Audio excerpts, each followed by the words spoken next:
Hello everyone. आज की इस वीडियो में हम रेवेन्यू के बारे में पढ़ने जा रहे हैं। जैसा कि आप सभी जानते हैं कि there are 5 parts of economics. First is consumption, second is production. अभी तक पिछले वीडियोस में हम थ्योरी ऑफ प्रोडक्शन के बारे में पढ़ रहे थे, जिसमें प्रोडक्शन का मीनिंग, प्रोडक्शन फंक्शन और कॉस्ट की थ्योरीज को आपने पढ़ा। इससे आगे जब हम बढ़ेंगे तो थर्ड नंबर पे आता है third part of economics which is exchange. Exchange यानी विनिमय। विनिमय का मतलब है कि जब प्रोडक्शन के तहत वस्तु बनकर के तैयार हो जाती है तो उस वस्तु को बाजार में ले जाकर के बेचा जाता है। जब वस्तु बाजार में बिकने के लिए आती है और बेच दी जाती है तो इसके फलस्वरूप मुद्रा आय के रूप में प्रोड्यूसर को प्राप्त होती है, जिसे हम रेवेन्यू के नाम से जानते हैं। रेवेन्यू जिसका सीधा सीधा सा अर्थ है आगम यानी आय। सबसे पहले हम ये जानने की कोशिश करते हैं कि what is the meaning of revenue, अर्थात आगम किसे कहते हैं या आगम का क्या अभिप्राय है। आगम के चैप्टर में हम 3 प्रकार के आगम के बारे में पढ़ेंगे। TR total revenue, AR average revenue and MR marginal revenue. सबसे पहले हम पढ़ते हैं TR यानी टोटल रेवेन्यू के बारे में। टोटल रेवेन्यू यानी कुल आगम। कुल आगम किसे कहते हैं? एक प्रोड्यूसर जब वस्तुओं का उत्पादन करता है तो उन समस्त वस्तुओं को जिस कीमत पर वह बेचता है उससे प्राप्त होने वाली समस्त आय का योग कुल आगम कहलाता है। इसे सूत्र के रूप में इस प्रकार से भी लिखा जा सकता है कि TR is equal to P into Q। P stands for price, Q for quantity. यानी क्वांटिटी को जब प्राइस से मल्टीप्लाई करते हैं तो जो अमाउंट हमें प्राप्त होता है वो अमाउंट कहलाता है टोटल रेवेन्यू। तो कुल आगम उत्पादक को समस्त उत्पादित वस्तुओं को बेचने से प्राप्त होने वाली आय होती है। इसके पश्चात हम आगे बढ़ते हैं AR। AR के बारे में पढ़ते हैं हम। AR is equal to TR upon Q। AR यानी औसत आगम। इसे हम इस सूत्र के द्वारा ज्ञात कर सकते हैं। जो टोटल रेवेन्यू हमें प्राप्त होता है उस टोटल रेवेन्यू में यदि क्वांटिटी का भाग दे दिया जाए तो जो भागफल प्राप्त होता है वह AR यानी एवरेज रेवेन्यू कहलाता है। एवरेज रेवेन्यू एक साथ तीन चीजों के बारे में बताता है। AR मीन्स एवरेज रेवेन्यू यानी एवरेज रेवेन्यू औसत आगम के बारे में बताता है। दूसरा, एवरेज रेवेन्यू कर्व जो होता है वह किसी भी मार्केट के लिए डिमांड कर्व भी कहलाता है। यानी किसी भी बाजार का मांग वक्र भी उस बाजार का AR वक्र ही होता है। तो इसका जो सेकंड मीनिंग है या कहें कि AR वक्र, AR एवरेज रेवेन्यू के साथ साथ डिमांड को भी बताता है और AR जो है वह प्राइस को भी बताता है। अर्थात औसत आगम का मतलब कीमत से भी लिया जाता है। तो AR वक्र एक साथ 3 चीजों यानी औसत आगम, मांग और कीमत, इन तीनों के बारे में बतलाता है। इसके पश्चात हम आते हैं MR यानी मार्जिनल रेवेन्यू पर, जिसका फार्मूला है delta TR upon delta Q।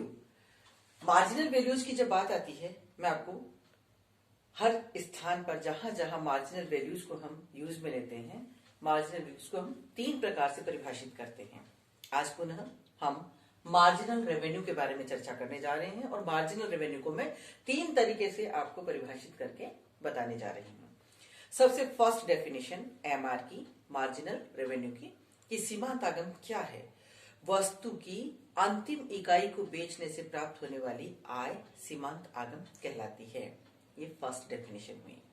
Second definition है कि जब वस्तु की एक अतिरिक्त इकाई को बेचा जाता है तो कुल आगम में जो अतिरिक्त परिवर्तन होता है वह सीमांत आगम कहलाता है। और अब हम पढ़ने जा रहे हैं तीसरी डेफिनेशन, जो इस प्रकार से है कि वस्तु की प्रत्येक अगली इकाई से प्राप्त कुल आगम में से पिछली इकाई से प्राप्त कुल आगम को घटाने पर जो शेषफल बचता है वह सीमांत आगम कहलाता है। तो इस तरह आपने देखा कि सीमांत मूल्यों को हम 1 नहीं, 2 नहीं, बल्कि 3 तरह से परिभाषित कर सकते हैं। अभी तक आपने टोटल रेवेन्यू, एवरेज रेवेन्यू और मार्जिनल रेवेन्यू, इन तीनों की परिभाषा को पढ़ा। आई होप आपको अच्छे से इन तीनों का मीनिंग समझ में आ गया होगा। लीजिए अब हम इन्हीं को रेखा चित्र की सहायता से समझने की कोशिश करते हैं। अलग अलग बाजारों में AR वक्र का स्वरूप अलग अलग प्रकार से होता है। सबसे पहले हम बात करते हैं परफेक्ट कंपटीशन मार्केट की, यानी पूर्ण प्रतियोगिता बाजार की। पूर्ण प्रतियोगिता बाजार में AR वक्र OX एक्सिस के समानांतर एक पड़ी हुई रेखा के रूप में होता है और MR इसके बराबर होता है। इस रेखा को हम AR = MR के नाम से भी पुकारते हैं। AR बराबर MR क्यों होता है, या कहें कि पूर्ण प्रतियोगिता बाजार में AR रेखा एक पड़ी हुई रेखा के रूप में क्यों होती है, इसके पीछे कारण यह है कि पूर्ण प्रतियोगिता बाजार में एक बार उद्योग के द्वारा जिस कीमत का निर्धारण कर दिया जाता है, प्रत्येक फर्म उस कीमत को दिया हुआ मान करके चलती है और उसी पर्टिकुलर कीमत पर वस्तु की समस्त इकाइयों को बेचा जाता है।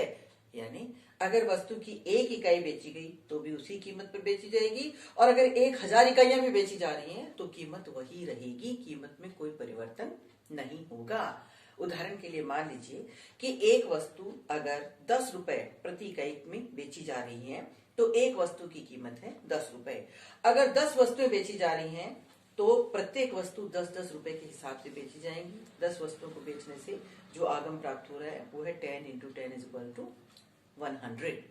तो इस प्रकार से AR एक पड़ी हुई रेखा के रूप में होता है। MR भी हर स्तर पर AR के समान होता है। ये स्थिति थी परफेक्ट कंपटीशन मार्केट की। अब हम बात करते हैं अपूर्ण प्रतियोगिता या कहें मोनोपोली के बारे में हम बात कर रहे हैं। मोनोपोली हो, चाहे मोनोपोलिस्टिक कंपटीशन मार्केट हो या ओलिगोपोली हो, इन बाजारों में जो AR वक्र होता है ये ऊपर से नीचे की ओर गिरता हुआ होता है। AR वक्र जब ऊपर से नीचे की ओर गिरता है तो ये बताता है, इसका सीधा से मीनिंग ये होता है कि इस मार्केट में, इस पर्टिकुलर मार्केट में यदि वस्तु की अधिक इकाइयों को बेचना है तो ये तभी संभव होगा जब कीमतों में कमी की जाए। यहां मोनोपोली के AR वक्र के बारे में हम पढ़ने जा रहे हैं कि मोनोपोली मार्केट में जब AR वक्र ऊपर से नीचे की ओर गिरता है ये इनइलास्टिक होता है, अर्थात इसमें जो एकाधिकारी बाजार है उस बाजार के मांग वक्र जो है वह बेरोजगार होता है। जब AR वक्र ऊपर से नीचे गिरता है तो MR वक्र इससे ठीक आधी दूरी पर स्थित होता है। अब ध्यान से देखिएगा इस डायग्राम को। इस डायग्राम में आपको दिखाई दे रहा है कि ये AR वक्र जो ऊपर से नीचे की ओर गिर रहा है, MR वक्र इससे ठीक आधी दूरी पर स्थित है। यदि AR वक्र की शेप इस प्रकार की होती है, इसका मतलब ये है कि यदि AR वक्र कॉन्वेक्स टू ओरिजिन होता है, मूल बिंदु के प्रति उन्नतोदर होता है, तो ऐसी स्थिति में MR वक्र आधी से कम दूरी पर स्थित होता है। यानी आधी दूरी लगभग यहां होगी और आधी दूरी से कम दूरी पर MR वक्र स्थित होगा। यदि AR वक्र कॉन्वेक्स टू ओरिजिन है, अर्थात मूल बिंदु के प्रति नतोदर है, यदि उन्नतोदर है तो आधी से कम दूरी पर स्थित होगा MR वक्र, और यदि AR नतोदर है तो ऐसी स्थिति में MR वक्र आधी से अधिक दूरी पर स्थित होता है। ध्यान दीजिएगा कि इन तीनों स्थितियों में जो डिफरेंस है वो डिफरेंस क्या है कि यदि AR वक्र ऊपर से नीचे की ओर गिरता हुआ होता है तो MR वक्र AR से ठीक आधी दूरी पर स्थित होता है। यदि AR वक्र कॉन्वेक्स टू ओरिजिन होता है, यानी मूल बिंदु के प्रति उन्नतोदर ऊपर की ओर बढ़ता हुआ होता है, तो इस स्थिति में MR आधी से कम दूरी पर स्थित होता है। और जब AR कॉन्वेक्स टू ओरिजिन यानी नतोदर होता है तो ऐसी स्थिति में MR वक्र आधी से अधिक दूरी पर स्थित होता है। अब यहाँ इस डायग्राम पर आप ध्यान दीजिएगा कि ये MR वक्र है जो ऊपर से नीचे की ओर गिरता हुआ आपको दिखाई दे रहा है। आप अच्छी तरह से जानते हैं कि TR का कैलकुलेशन जो है हम MR की सहायता से करते हैं, तो TR वक्र का निरूपण भी हम MR वक्र की सहायता से करते हैं। यहां से लेके यहां तक MR गिर रहा है परंतु धनात्मक है, तो इस स्थिति में यहां से यहां तक TR बढ़ता है और इसके बढ़ने की दर जो है वह घटती हुई होती है। जिस स्थान पर MR शून्य होता है TR उस स्थान पर मैक्सिमम होता है। जब MR नेगेटिव होता है तो TR भी गिरना शुरू कर देता है। लेकिन एक बात हमेशा ध्यान रखनी है कि AR और TR कभी भी जीरो और नेगेटिव नहीं होते हैं, क्योंकि AR प्राइस को डिनोट करता है, प्राइस के बारे में बताता है। प्राइसेस कभी भी जीरो नहीं होती हैं, ऋणात्मक तो होने का प्रश्न ही उत्पन्न नहीं होता है, प्राइसेस कभी जीरो भी नहीं होती हैं। ये स्थिति केवल MR वक्र की ही देखने को मिलती है। तो इस प्रकार आपने AR, TR और MR इन तीनों के बारे में पढ़ा। E is equal to AR upon AR minus MR, इन तीनों के बीच में घनिष्ठ संबंध होता है। इन तीनों वेरिएबल्स में से कोई भी दो वेरिएबल दिए हुए होने पर तीसरे का मान हम आसानी से ज्ञात कर सकते हैं। और इस स्थिति के बारे में इलास्टिसिटी का वीडियो जब मैंने बनाया था तो वहां पर आपको मैंने डिटेल से इसके बारे में बताया था, वहां आपने इसके बारे में डिटेल से समझा।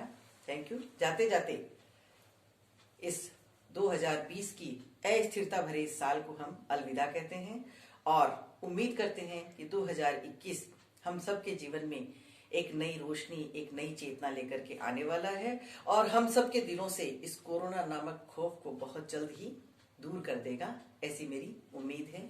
आप सबको एडवांस में 2021 यानी नव वर्ष के आगमन की बहुत बहुत शुभकामनाएं। थैंक यू, धन्यवाद।